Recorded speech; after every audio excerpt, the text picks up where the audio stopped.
Hey everyone, welcome back to Facts. Financial awareness is commoners' true strength. Today I'm breaking down the basics of reading financial statements, the skill every smart investor, business owner, and curious mind should have. It sounds complicated, but trust me, once you understand the essentials, you'll see how powerful this knowledge can be. Let's start with the big question. Why do financial statements even matter? Think of them as the language of business. If you want to know how a company is really doing, whether it's your own, your employer, or one you're thinking of investing in, you need to know how to read these documents. They're not just for accountants or finance pros, they're for anyone who wants to make smarter decisions with money. Now, there are three main financial statements you'll see everywhere. The balance sheet, the profit and loss statement, also called the P&L, and the cash flow statement. Let's take them one by one. First up, the balance sheet. It gives you a snapshot of what a company owns and what it owes at a specific moment. There are three parts. Assets, which are things like cash, equipment, or inventory. Liabilities, which are debts and obligations. And equity, which is the owner's share. The formula is simple. Assets equal liabilities plus equity. If assets are much bigger than liabilities, that's a good sign of financial health.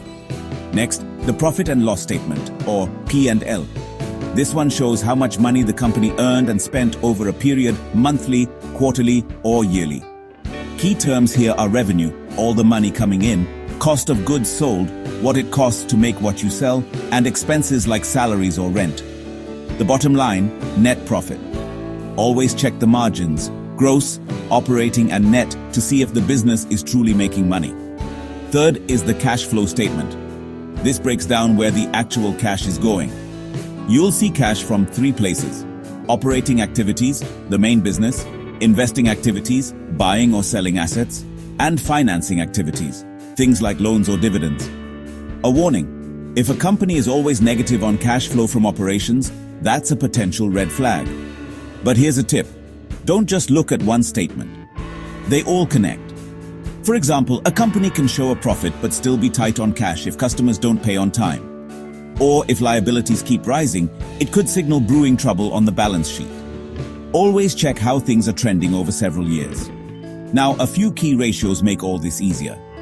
The current ratio checks liquidity, debt to equity shows leverage, net profit margin tracks profitability, and ROE, return on equity, measures returns for owners.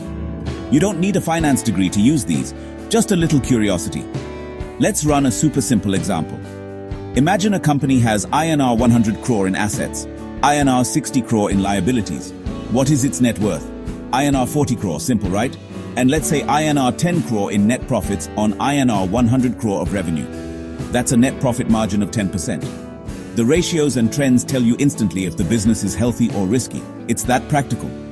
If you've watched this far, congrats. You're already building your financial fluency. Reading financial statements is a superpower, no matter where you are in your career or life. Don't forget to like, share, and subscribe to Facts for more finance made easy. Drop your questions in the comments and follow us for updates.